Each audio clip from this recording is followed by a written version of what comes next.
Hello guys, नमस्कार। ये notice आया हुआ है जो नेशनल एग्जिट टेस्ट है उसी के ऊपर, उसकी भूमिका क्या रहेगी टेस्ट की उसी के ऊपर। एक तरफ ये टेस्ट कैंसिल कराने के लिए बीएएमएस के छात्र छात्राएं हैं वो प्रयास कर रहे हैं, और दूसरी तरफ एनसीआईएसएम ने इस टेस्ट का कैसे कराना है इसकी भूमिका बनाकर नोटिस निकाल दिया है। तो यह नोटिस हम देखेंगे 4/7/2024 को रिलीज हुआ है, मतलब जुलाई में अभी ही रिलीज हुआ है।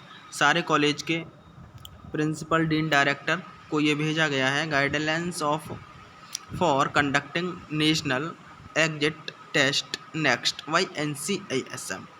तो ये सारी कथा लिखी रहती है, इससे हमें मतलब नहीं है। हमें मतलब तो ये है क्या सिलेबस है और क्या पैटर्न है पेपर का।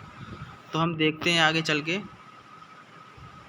ये है इसका सिलेबस और पैटर्न।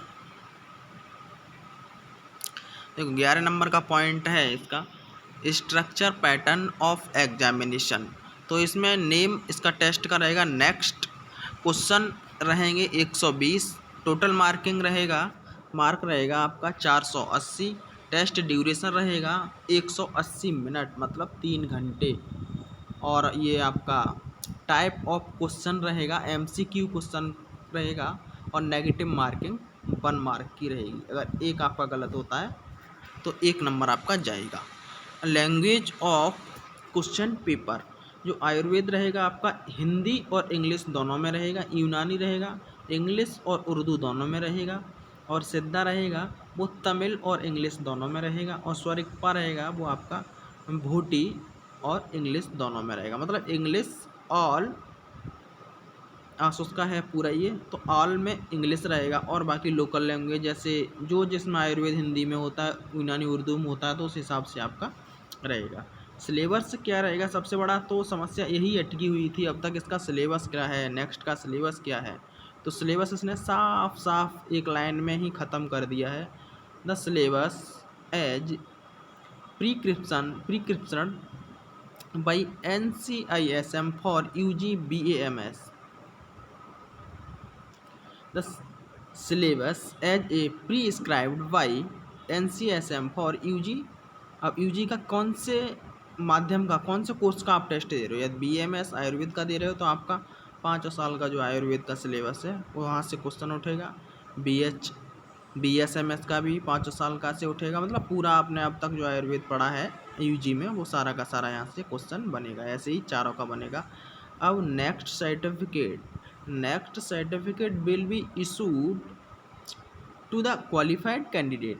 मतलब जो क्वालिफाई करेगा 50% से ऊपर, यहाँ एक पॉइंट दिया हुआ है ऊपर, कहाँ गया, qualify percentage securing 50% and above shall be declared as qualify in national exit test. मतलब जो 50% लाएगा या 50% से ऊपर लेके आएगा, सारे के सारे बच्चे क्वालिफाई किए जाएंगे।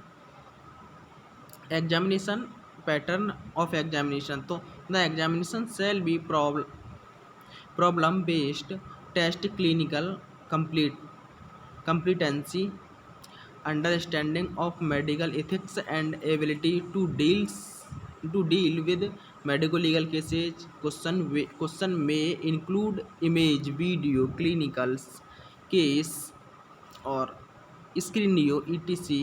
मतलब ये कंप्यूटर बेस्ड टेस्ट है। आपको क्वेश्चन में MCQ पूछा जाएगा, इमेज भी दे देगा, वीडियो भी दे देगा, क्लिनिकल केसेज भी दे देगा, और मेडिकल लीगो केसेज भी डालेगा उसमें। ये सारे क्वेश्चन इसी बेस पे आएंगे। तो हाँ, सर्टिफिकेट था तो by the certificate may be electronically generate with adequate security feature. मतलब आपको क्वालिफाई कर जाओगे तो आपका सर्टिफिकेट इलेक्ट्रॉनिकली वेबसाइट पर ऑटोमेटिक जनरेट किया जाएगा। ये NCSM का काम है। तो नेशनल टेस्ट तो होगा ही। एक तरफ मुहिम चलाई जा रही है कि नहीं होगा, कोशिश कर रहे हैं, लेकिन NCSM जब पैटर्न दे रही है तो मुझे नहीं लगता ये कैंसिल होगा। 90% होगा, बाकी एक अलग बात है।